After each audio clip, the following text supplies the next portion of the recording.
Kas jāņem vērā izvēloties piemēroto revitalizācijas veidu? Viens ir skaidrs, revitalizācijas izvēlēties nav vienkārši.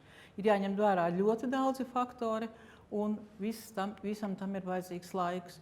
Un šādu lēmumu pieņemšanai vispirms ir jāsāk ar inventarizāciju. Inventarizācija šoreiz domāta kā datu vākšana, kā tāds audits pārbaudīt, kāda ir situācija.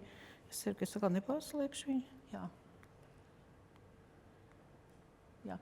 Un tad ir 4 soļi pavisam, bet tas pats galvenais ir, kad ir svarīgi, lai šī visa informācija būs savākta, tad nākošais solis būs konteksts, kādā, ir šie gan vides, gan juridiskie ierobežojumi vai jeb apstākļi, tālāk stratēģija, daudz kritēriju analīze un tātad lēmums.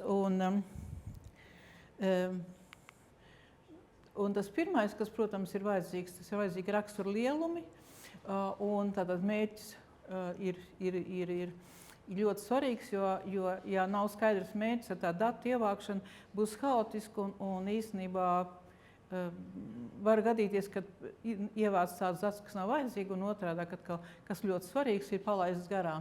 Tāpēc ļoti svarīgi ir mērķis, lai būtu, un lai mēs saprastu, ko mēs reāli varam izdarīt šajā teritorijā, jau iepriekš, domājot, un tad pārbaudot vienkārši, vai to var vai nevar. Un izejot no tā, protams, ir tātad pareiza uzdevuma izvirzīšana, tātad kādi konkrēti atkal sāksies man. Tātad kādi konkrēti soļi ir jāveic, un tālāk ir monitorings, jo tās sekmes ir vajadzīgs ir mērīt, pārbaudīt, vai tas tā sanāk, un ir svarīgi, bet tam ir vajadzīgs laiks, nevar, bet šienreiz mēs izmērījām, tur tā sanāca, tas varētu tā nevienmēr būt, varētu izdoties, Un tātad informācijas iegūšana, pirmais solis datu vākšana, kā es jau minēju, un ir nepieciešama, tad ir precīzi gan telpiskā, gan ģeoloģiskā informācija. Un tātad jāsāk ar, pirmais ir tādā ģeoloģijas izpētes materiāli, apkārtējās vides apraksti, tālāk mēs skatāmies veģetāciju, un tad nākošais mēs arī ņemam vērā aerofoto un foto tādai, zemes tādai vizuālai fiksācijai, lai saprastu, kāda ir situācija konkrētajā laikā. Un tātad informācijas iegūšana ir svarīgi tie gan vēsturiskie dati un arī svarīgi cilvēku resursi.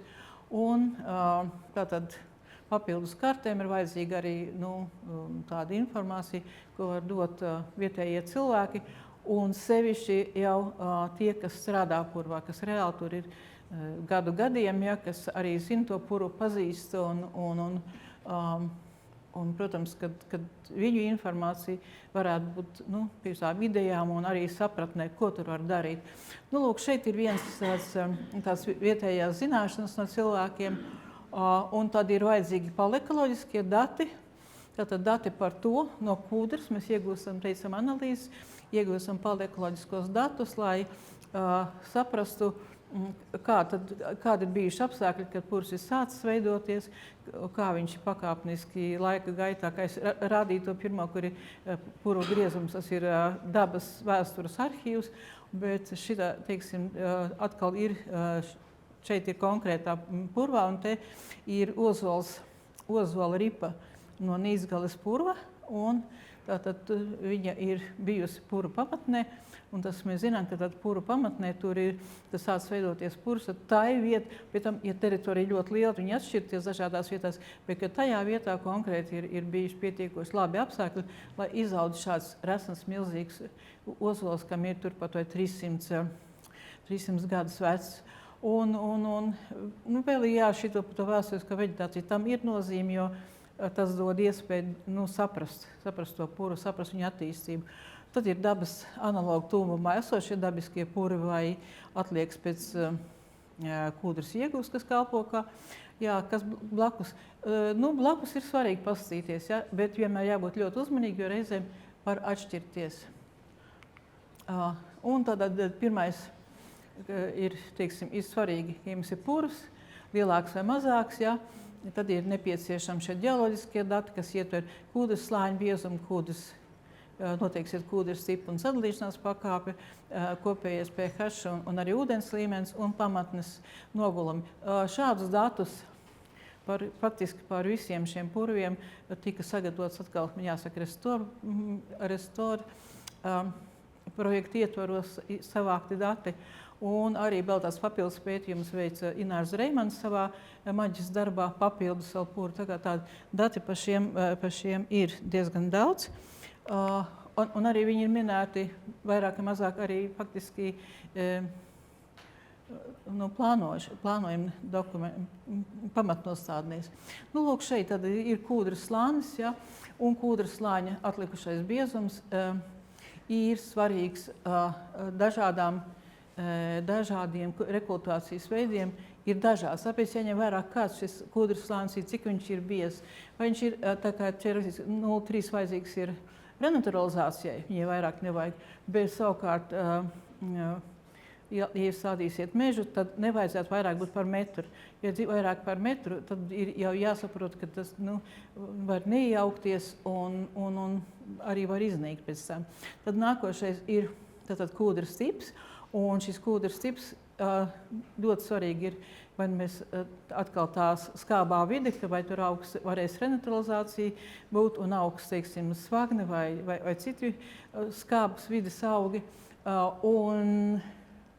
Un teiksim, savukārt, ja grib audzēt niedres, atkal cik svarīgi, kāds tas kūdras tips vai tur apakšā, vai tas slānis, uz kuru mēs audzēsim, vai gribam atjaunot, vai šauksies slānis, vai viņš tiešām ir tur zemā vai augstā tipa kūdra, lai saprastu, kāda augi tur augs.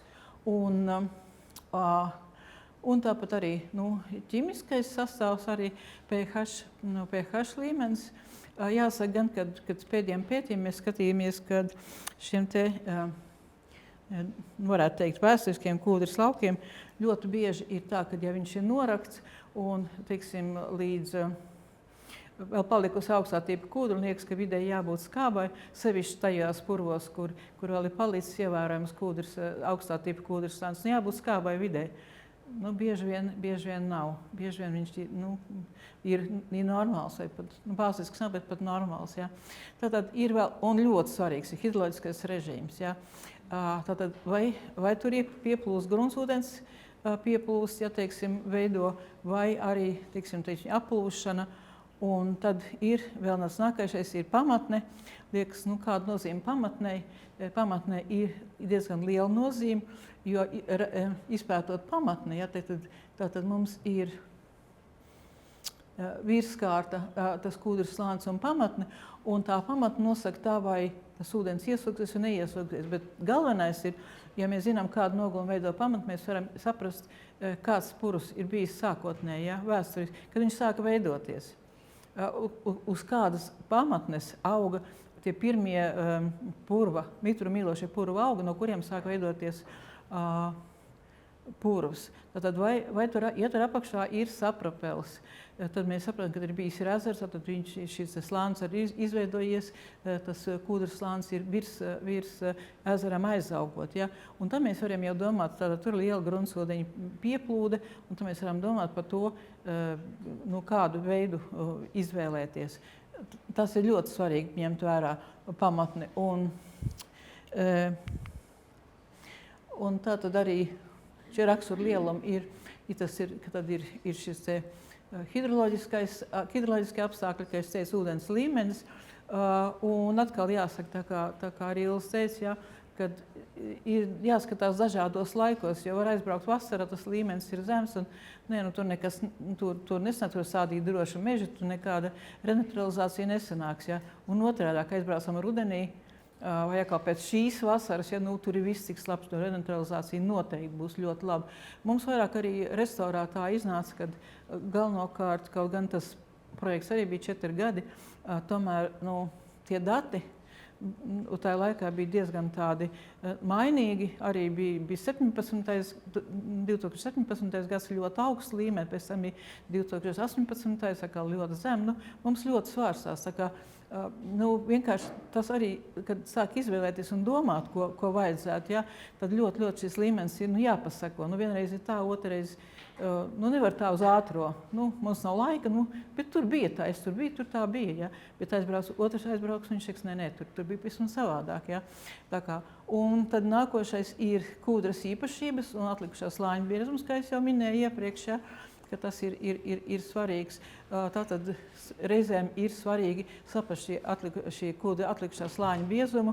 Kā jau redziet, pirmajā jau prezentācija Ilzete rādīja, kur restorā bija atrasts viss šīs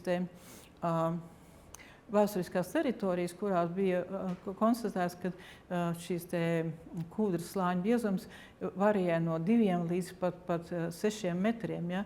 Un tad ir jautājums par to jāsaprot, vai vajag renaturalizāciju vispirms norakt to kūdri. Savukārt atkal no otras puses jāsaprot, vai tas ir racionāli. Ja? Cik lielā laukumā tas ir, cik tas ir tālu no ceļiem, vai tur visus šos tehniku dzīti iekšā, lai kārtot visus dokumentus. Ja, ja tas vienkārši lauka paplašināšana, tas varbūt drusku vienkāršāk, bet ja atkal degradēt teritoriju par kūdras ieguvu, tas varētu būt sarežģītāk. Ja. Bet tas viss ir jānovērtē. Tātad vajadzīgs šis komplekss vēlreiz, ko es atgriezīšos jau vairāk kārt. Un tātad svarīgs ir šis ir ģeoloģija, hidroloģija režīms, un tad arī ir bioloģiskais aspekts, ja, kāds ir teritorijas raksturs pirms kūdras iegūs, ja mums tādi dati iespējami ļoti labi. Diemžēl tie puri, kur izstrādāti jau sākt izstrādi ir pie 30. Pagājušā gadsimta 30. gados, viņi pabeigti ir jau 60. un 70. Bieži vien nav informācijas, jo, ja ir ģeoloģiskās atskaites pat, ja ir, tad arī dots ir īsts apraksts, bet tas ir bieži vien nav, un tad ir vajadzīgs skatīties blakus teritorijā, ja, kas aug teritorijā, bet kas aug blakus teritorijā. Kaut gan mēs zinām, ka purvā, ja gar puru malu aug, teiksim, tur virši, tad nav teikts, ka tie virši bija pura vidienē.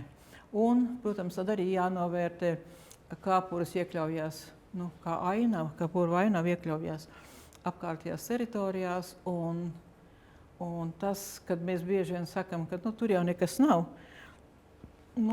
bieži vien cilvēki domā savādāk, tie, kas tur dzīvo, arī īpašniekam pieder tā teritorija. Un, teiksim, lai izvēlētos metodu, kā tos datus apstrādāt un kādas datus iegūt, ja, ir iegūti, tad ir vajadzīgi ņemt vērā vides un telpiskos faktorus, ekonomiskos un tehniskos, sociālie un kultūrvēsturiskie, un tātad arī normatīvie un juridiskie un dabas aizsardzība. Un šī kontekstā mēs varam redzēt, ka kāda vēsturiskā izmantošana bijusi. Tātad, vai te arī ir svarīgi, vai tas kūdras, tas vēsturiskais lauks, viņš ir bijis norakts līdz galam. Kā saka, ko nozīmē līdz galam? Ja? Padomu laikā tas uzstādījums bija tie 30 centimetri, tie 30 centimetri pamatnei. Pēc likumā viņš pat bija iestrādāts. Bet tas ir ļoti sarežģīti, tāpēc kas kaut ko darīs purvā, zinās, ka puru pamatne nav galds, ja, viņš tur ir reliefs, ja, un tad tas nozīmē, ka tos 30 centimetrus ņem, tad vienā vietā tas būs smilts, varbūt tas ir minerāla grunts, un citā vietā būs varbūt pat metrs un 2 metri. Bet tas ir tāds aptuveni, ja, bet tam ir diezgan tāda nozīme. Un tālāk tas, jo arī vai tas ir ar kādu metodu, vai tas ir ar karjeru metodu iegūt šī kūdra, vai arī, jo karjeru metoda vislabāk atjaunojās. Daudzi puru vairāk, kur ir bijis ar karjeru metodu, kur jau pēc gadiem jau 20, 30 jau ir ļoti smuks, jau nepateiks, tiešām, kā jau minēju, tādā medām purvā, bet arī citur tiešām ļoti labi atjaunojies. Un arī, teiksim, un atkal no savas puses, ja ir ar frēzkūdras metodi, ir beigta kūdras ieguva, tad ļoti bieži veidojās tas, mēs sakam, tāds vāks, ja, gluda teritorija, vāks virsū un nekāda auga nevar izlausties cauri un nekas nenotiek, ja, un pēc kāda laika tikai. Un tad tas ir jāņem vērā, kad ir bijis, un tad droši vien jāveic pasākumu, vai tur kaut kas jāuzrušina vai tam līdzīgi, lai notiktu. Jo reizēm tiešām ir šis sakaltušais vāks, kas arī nosaka, pat ūdens līmenis līdz tam vākam pat ir, bet viņš jau nav saslapinājies. Tālāk nākošais par piesārņojumu. No piesārņojuma galvenokārt, ko es varu minēt, ir tas, ka ir šīs vēsturiskās teritorijas kaut kādas, viņas vienkārši ir bijušas pamestas. Un, protams, ja ir pamesta vieta nestāv tukšā, tad tur uzreiz ir savas atkritumi dažādi, ja, un no turienes arī nāk šis tāds piesārņojums. Tas ir jāņem vērā. Un tātad arī esošais stāvoklis, vai ir notikusi pašrekultivācija, pašrentralizācija, vai teritorija klāja veģetācija. Tas ir diezgan svarīgi, jo teiksim, bez tādiem pētījumiem, atkal man jāsaka, gan restauri ietvaros, gan arī Ināda Rēmaņa darbos, ja, ir tas, ka ir ļoti bieži mums nav priekšstats par to, kad tur jau viss ir atjaunojis, kad ir mainījies zemes lietojuma veids, ja, kad ir šī izmaiņas ir notikušas. Un tad ir dabas aizsardzība. Tātad Natūra 2000 tuvums un ietekme uz bioloģisko daudzveidību. Un tas ir ļoti svarīgi, vai tuvumā ir šī Natūra teritorija, jo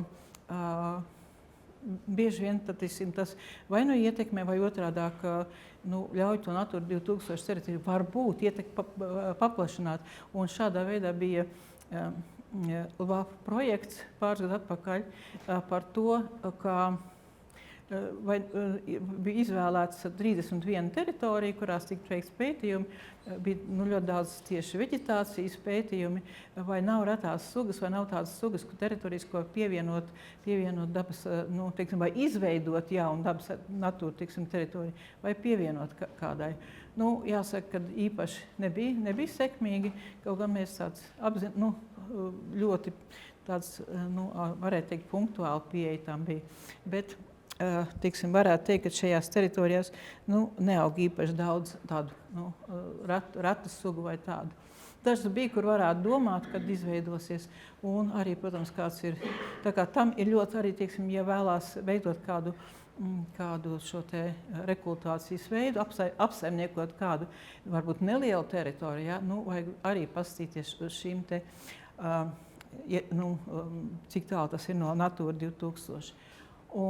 Jo arī kāds racais augs var ieklīst jūsu purvā arī no natūras. Tātad ir svarīgi, ir vides un telpiskie faktori un ekosistēma atjaunošana. Ja? Tas ir iespēja atjaunot purva dabisko un bioloģisko daudzveidību. Tālāk nākošais tam ir klimata ietekme. Kas ir ļoti svarīgi, ka mēs uzsvēruši vairāk kā jāvērtē ir emisiju samazināšanās potenciāls un nosacījums, kas ir un pielāgošanās klimata izmaiņām. Tad pašrevitalizācija, par ko mēs esam pieminējuši, ka tas arī jāņem ir vērā un jānoskatē process jau nav sācies. Un tad ir un piesārņojums. Jā. Tātad, ja revitalizācija, šeit arī, piemēram, ir par ūdens tilpi, ja, jo pata daba, tad nekas netiek darīts, bet ir šie ūdens tilpi, kas, bieži vien, viņi vienkārši sāk aizaugt no malām, un tad jau arī ienāk augi no malām iekšā. Un tas svarīgi ir vienkārši, kāda atkal ir šīs ūdens tilpas izcelsme. Vai tas ir bijis purva ezers, vai tas ir izveidojies kūdras ieguvas laukos, vai varbūt tas ir Baltijas ledus ezera relikts kāds, ja, kas ir vienkārši te, un šī ģenēze kāds ir, viņš arī nosaka arī to, kāds ir apakšā ir nogulumi, reljefs un kāda ir ūdens pieplūde. Un tas viss kopā ir, jāizvērtē, bet tas jāizvērtē, bet daba jau izvērtējusi, viņi jau sāk atjaunoties. Un tas viens no interesantākajiem momentiem bija savā laikā Teiču purvā, vienā no pirmajiem laifiem, bija izplānoti uz grāviem uzstādīt dambīšus. Un arī bija tā, ka mums bija viens ar tēču cilvēkiem un ar somiem. Bija viena ekskursija, un mēs 2000. gadā, un mēs tagad tur mūs ejam, aizbraucam, un toreiz Jātnieks bija šefs. Viņš saka, bet kas notiek? Ja? Ir dambis uzcēls, kurš pa nakti uzcēls? Un kā jūs domājat, kas uzcēla? Jā. Bet galvenais tieši tajā vietā, kur viņiem bija pēc kārtas ieplānots. Tā kā tas bija, nevis vienkārši uzcēla, bet ne tieši tajā vietā. Tas bija ļoti interesanti un pārsteidzoši. Ja? Tātad Bebe sadarbojās ar dabu. Un, tāds, un te vēl kāpuku. Ko tu? Mēs atbraucām, viņi jau bija sadarbojušies. Mēs cik redzējām faktu. Jā.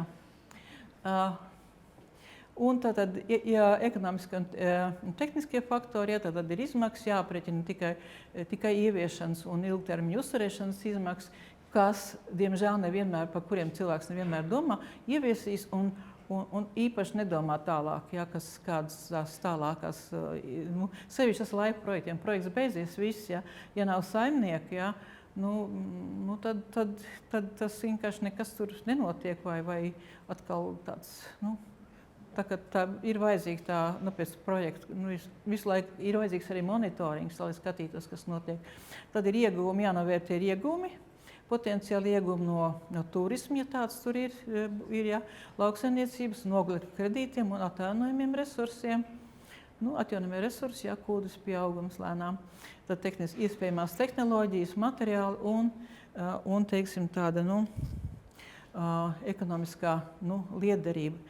Vai pirms rekultivācijas nav pamatoti pabeigt kūdras ieguvu līdz galam, ko es jums minēju, kad kūdras dziļums ir kaut kādi 4 vai 5 metri, bet svarīgi atkal ir, tas vajadzētu turpināt to ieguvu, bet atkal tas ir, kā jau minēju, ir svarīgi ņemt vērā, cik tas tālu no ceļiem, cik daudz būs jāiegūt, lai atkal varētu tā vietā atjaunot šo te ieguvi, vai atkal, vienīgi, ja tas ir iespējams laukus paplašināt, tad tas ir vienkāršāk drusku. Tā. Lūk, šeit tas pamatojums arī vizuāli. Un tātad, vēlreiz ir šīs izmaksas, īstenošanas un ilgtermiņa uzturēšana. Tie ir tātad fondi dažādie, kas tagad jau pieejami. Arī laika programmas var palīdzēt. Tātad ir oglekļa kredīti, ekoturisms un atjaunojamie resursi. Un tiesiskais rāmis, tas ir zemes lietojuma maiņa, kas tomēr vai ir notikusi, vai noteikti notiks, un tas arī maiņa juridisko statusu. Un, protams, ir nākošais tās vārds, smagsvara vārds ir saskaņošana. Īpašie mērķi ir jāsaskaņo ar pašvaldības plānojumu. Un tas nav maz tik vienkārši. Un tad ir atbildība, protams, īpašuma tiesības, vēsturiskais piesaistījums. Ir šī atbildība, un tas ir tas rāmis, kas ir jāņem vērā. Tālāk tad ir nākošais sociālie un kultūra vēsturiskie faktori. Protams, sabiedrības intereses jāņem vērā, kultūras mantojums un izglītība. Un tātad kultūra vēsture, tas ir ļoti liels akcents pēdējā laikā uz industriālo mantojumu. Un, teiksim, tas vietas stāsti, tā kā Baložas bānītes, kurš tiek atjaunots, kas ļoti labi, kur atkal ir šī kultūra vēsture kopā ar turismu un arī ir izglītība, jo bānītes iebrauc purvā, Ilze viņus visus izsēdina no bānīša ārā, ieved purvā. Izstaigā puru, iemācās augus, saprot, kas tur noticis ir, un tikai tad var tikt ārā mājās uz puru, savādāk jau nekādi, bet man teiksim, vairāk ir atmiņā tas, man vairāk ir atmiņā tas, kas ir pazaudētais tās vērtības, jo vienkārši, kad šos, arī rekultivācija notiek, kad vienmēr, un arī kas strādā puros, skatieties tā uzmanīgi tām traktorām, ekskavatorām apakšā, vai tur nav kaut kādas, nav kaut kādi arheoloģiskās liecības, varbūt naudiņas kaut kādas vai kaut kādas skaisti cirvji, Bet kaut kas, jo ir vairākās vietās, mums arī bijis te pašā Kaigu purvā, kad bija kūdras ieguva, ir bijis tiešām vēsturiski atradumi pie Lielupas netālu. Un, diemžēl cilvēki ir pat atraduši, salasījuši un nodevuši, cik viņi man teica, skoreiz skolai. Un skolā skolotāji paskatās, kaut kādu noputējuši, kaut kādu, metam ārā.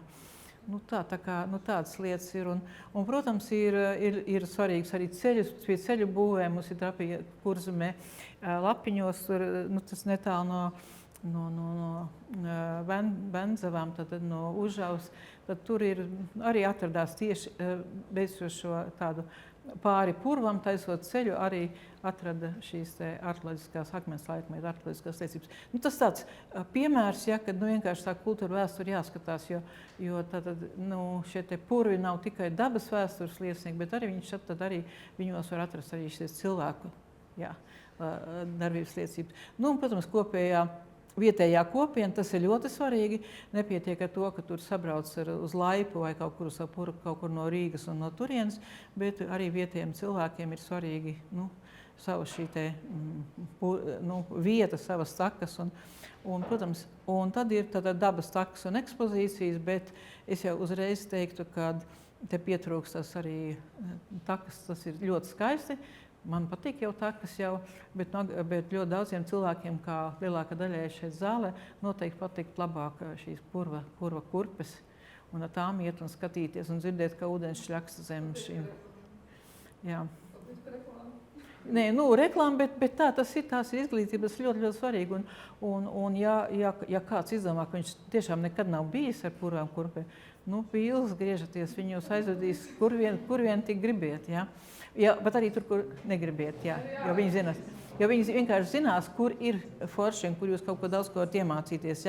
Bet jebkurā gadījumā sabiedrības sasaistes lēmumu pieņemšanā ir ļoti svarīgi, un tas ir mazinās konflikts vēlāk.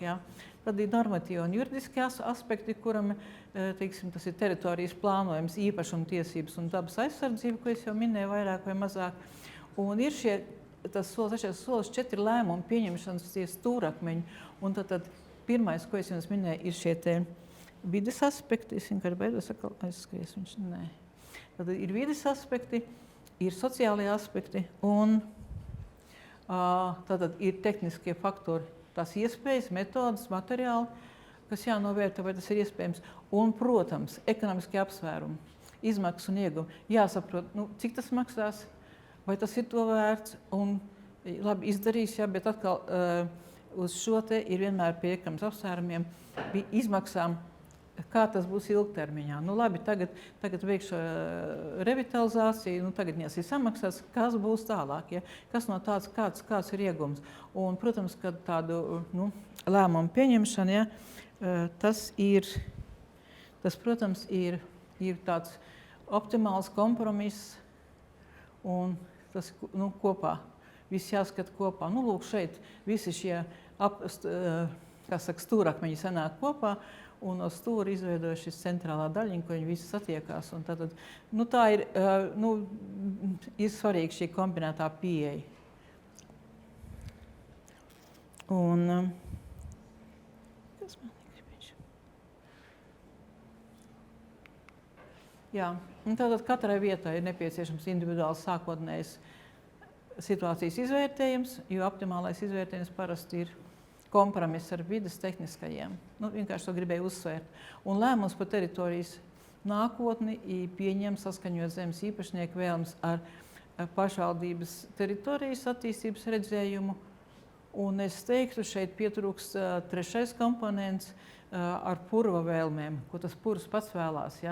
Jo saimnieks var izdomāt vienu, pašvaldība, viņiem sarunās, viņi ietvers plānojumā, bet tas purvs teiks, nē, šitā nebūs, būs tā, kā es gribu. Un tāpēc ir ļoti, ļoti ar purvu jārunā, un tas runāšana ar purvu, tas nozīmē tiešām gan ūdens līmeņi, gan arī, kas tur jālc, viss šis vēsturiskais izvērtējums. Es trīsreiz atkārtoju, bet vienkārši tas ir tas, ko vajadzētu paturēt galvā, ja jūs varētu izdarīt, ja būtu labi. Un tad jo vēl ir svarīgi arī tas, ka rekultivācija vai revitalizācija neizbēgami saistīta ar zemes lietojumu maiņu, nākotnes funkcijām. Un tad šeit, kā es minēju, zemes īpašnieks un ar pašvaldību saskaņo lēmumu, bet vajag.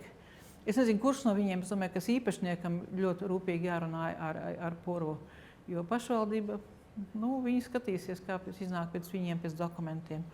Un jāizvērtē, vai, teiksim, vērstās kūdras iegūs vietā, jau nav mainījies zemes lietojums.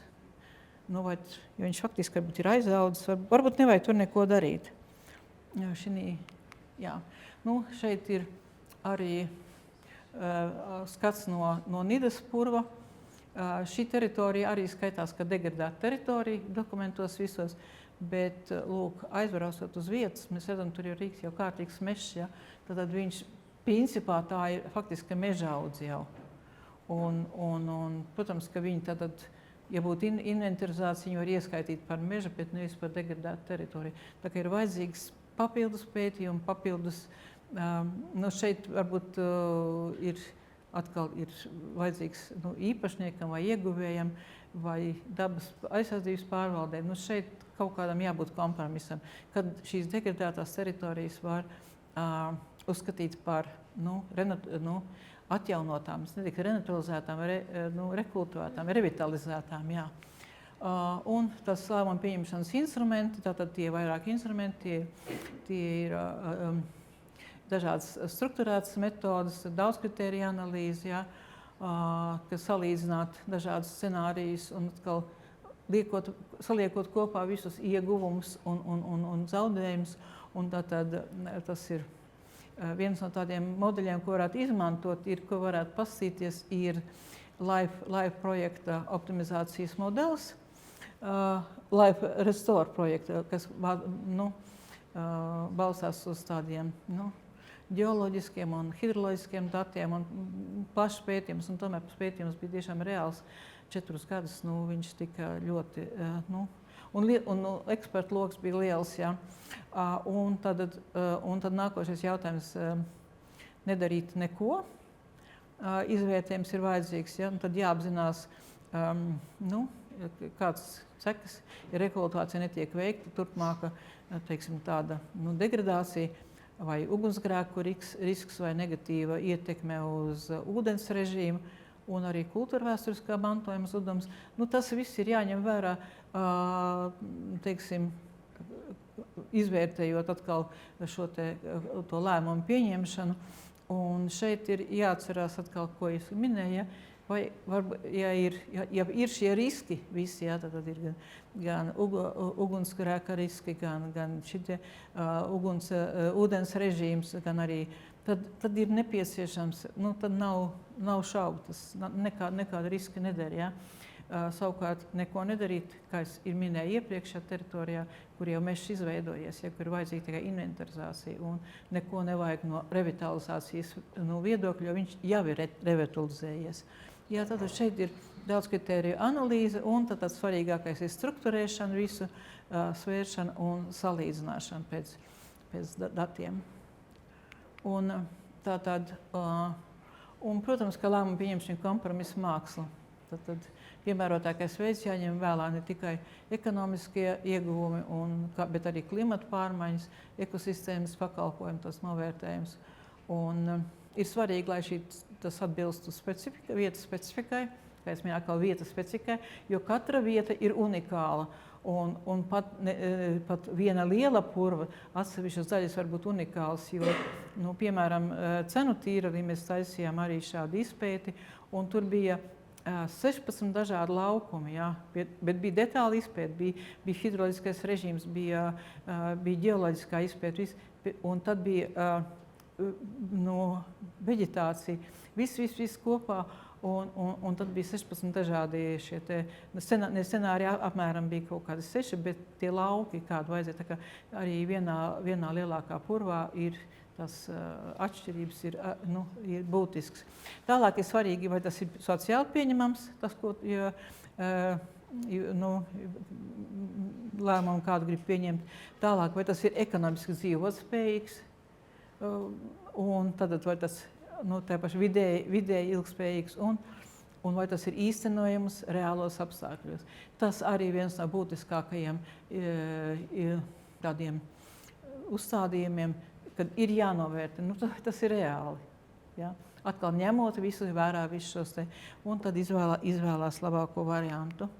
Un, jā, jo pārdomāta plānošana tas izklausās ļoti tāds sauklis, bet tā tas ir, kad pārdomāta plānošana šodien ir vērtība rītdienai.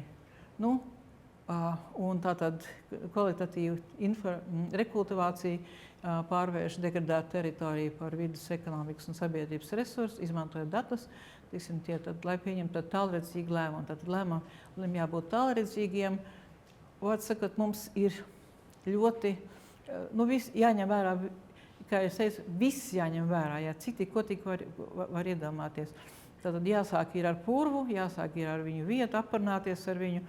Un šeit ir ļoti daudz atkarīgs no saimnieka, jo viņam jāvienojas ar pašvaldību, bet, vai arī citām tādām dabas iestādēm, bet tas sākums ir tieši ar šo te īpašnieku. Neatkarīgi, vai tas ir Jānis vai Pēteris vai Latvijas valsts meži vai kāds cits, kad vienkārši ir šiem īpašniekam ļoti daudz jādomā.